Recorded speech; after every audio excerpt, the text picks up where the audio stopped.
hein, de cette dimension éthique de l'architecture, dimension éthique et démocratiquement diffuse, on pourrait dire. Je ne sais pas.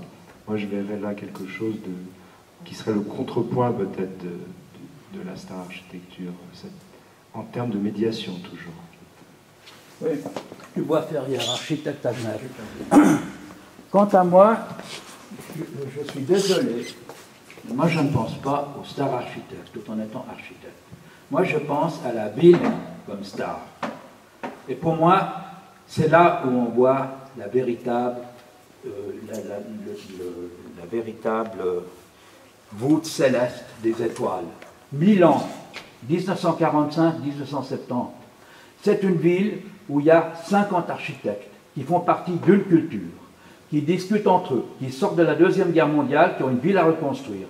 Et en 25 ans, ils ont fait de Milan, il y a encore des retombées aujourd'hui, ils ont fait une star.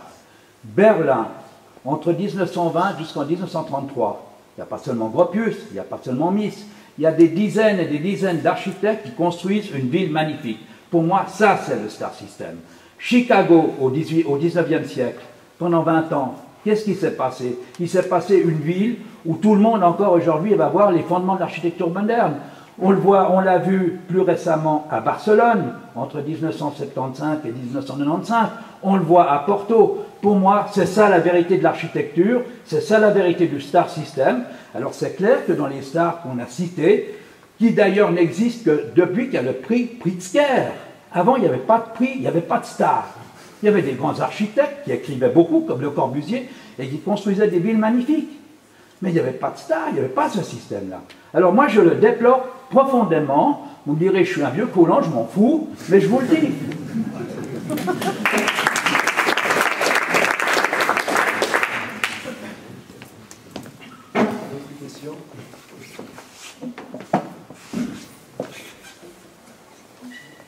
Bonsoir, j'aimerais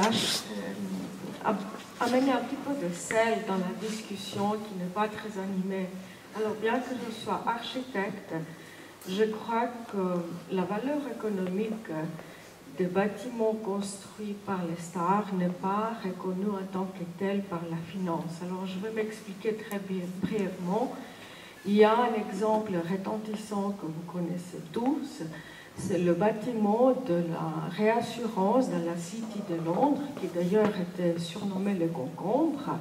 Il était vendu à perte par cette assurance, même si l'auteur de ce bâtiment, c'était un architecte qu'on peut qualifier d'une star. Et de manière plus générale, j'ai rarement vu un bâtiment d'une star être financé par un emprunt public. Ce qui est tout à fait le contraire par rapport aux infrastructures qui coûtent des milliards et qui sont construites par les ingénieurs dans notre pays et dans d'autres pays, qui sont finançables non seulement par des emprunts publics, mais qui ont un rating au niveau financier qui fait que les banques font des syndicats pour pouvoir les financer.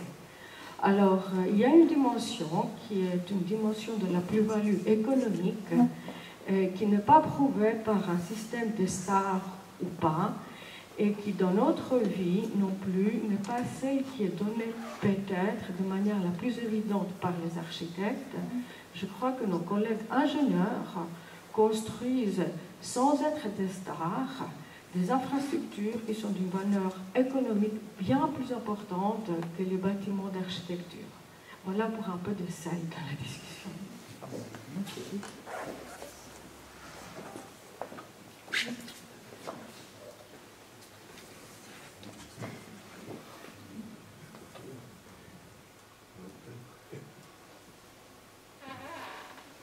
voudrais ajouter quelque chose à ce que j'ai dit tout à l'heure.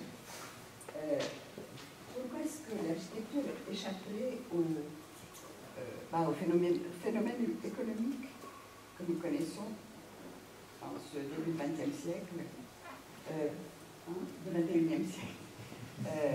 Pourquoi est-ce qu'elle, disons, on a dénoncé la consommation de l'architecture, mais l'architecture, elle est la photographie de tout le reste. La même chose pour le marché de l'art. Une œuvre d'art qui pas un peu absurde, elle se charge d'un sens supplémentaire, celui d'illustrer l'époque dans laquelle nous sommes. C'est la question de la valeur qui est posée. Qu'est-ce qu'il y a de la valeur? Si je peux répondre à vos deux questions. La première sur la connaissance. C'est intéressant en tant que scientifique, parce que pour nous, les scientifiques dits durs, les critères sont plus évidents. Une équation se démontre ou ne se démontre pas. Je veux dire, on peut avoir une discussion à un moment, mais après, en général, la communauté accepte. Dans l'art, il y a forcément un aspect plus subjectif. Et, alors, il y a un niveau de connaissance, mais ce niveau de connaissance n'est pas, je veux dire, aussi précis et accepté par l'ensemble, alors que dans les sciences dites dures, il l'est. Et je crois qu'on ne peut pas négliger l'importance de la connaissance, mais on ne peut pas s'appuyer sur la seule connaissance. Alors que dans le domaine de l'ingénierie, tôt ou tard, vous allez vous appuyer. Donc ça, c'est quand même une des choses. Et le temps est quand même un élément déterminant. Je crois qu'on arrive avec le temps à reconnaître que Mozart était un grand musicien. Il peut y avoir des gens qui vous diront que j'aime pas Mozart, mais je crois que l'humanité en tant que telle va le reconnaître. Donc je crois que là, il y a quelque chose qui est plus difficile. Et je crois que le jury en tant que tel doit apporter cette connaissance, mais il n'est pas suffisant. Et on voit par la raison pour laquelle on a quand même pas mal de bâtiments qui probablement ne sont pas des bâtiments qu'on estime aujourd'hui qui vont passer avec le temps. Heureusement, d'une certaine manière. Sur la valeur économique des choses, heureusement qu'il n'y ait pas de valeur économique. S'il y avait une seule valeur économique, ce serait triste. Et je pense qu'une des grandes qualités de l'architecture, c'est justement d'apporter une autre dimension que la seule dimension économique. Et d'une certaine manière, le bâtiment que vous avez, il sera là. Vous ne pouvez pas, comme une œuvre d'art, la mettre dans une banque. Vous devez vivre avec. Et les pauvres architectes qui n'aiment pas, regrettent de ce certain nombre de choses, d'avoir raté un bâtiment, ils doivent vivre avec pendant un certain temps. Donc, d'une certaine manière, je pense que c'est une des valeurs de le donner. Et je pense que la grande architecture, je suis d'accord avec Martin Steinman, que souvent on accepte, on peut se battre sur le terme star, mais peu importe. C'est simplement, on peut faire la même chose, la même discussion avec grande architecture ou architecture plus à un niveau différent. Il y a de grands architectes, il y a de très grands architectes, il y a de bons architectes, il y a de moins bons architectes, comme il y a de grands scientifiques, et dans toute la société. C'est vrai qu'il y a le problème de la starisation, mais ça me paraît relativement mineur par rapport à la problématique.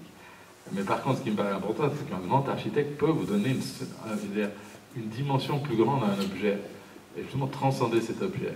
Et de nouveau, pour le peu d'expérience que j'ai eue, je suis intimement convaincu qu'aujourd'hui, le learning a changé le fonctionnement même de notre campus.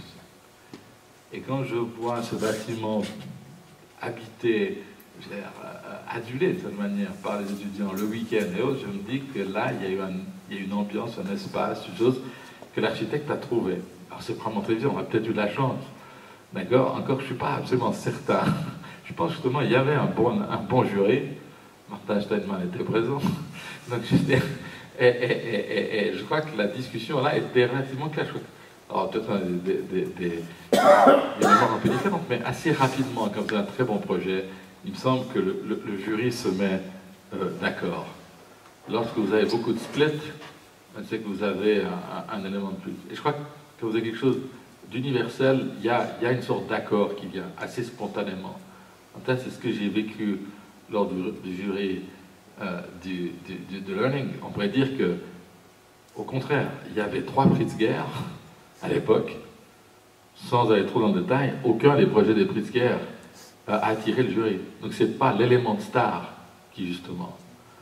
Et je pense que c'est ça qui était. Et là, un bon jury doit pouvoir faire cette différence. Donc cet aspect de connaissance, je vois qu'il est essentiel, il n'est pas absolu, il est plus subjectif dans la science, justement, dite dure.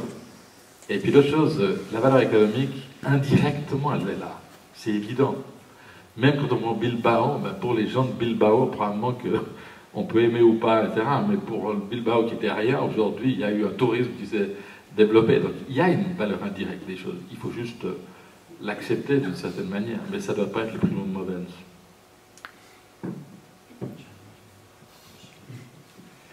Je suis toujours un petit peu inquiet quand on utilise l'expression valeur universelle, parce que j'y crois fondamentalement pas.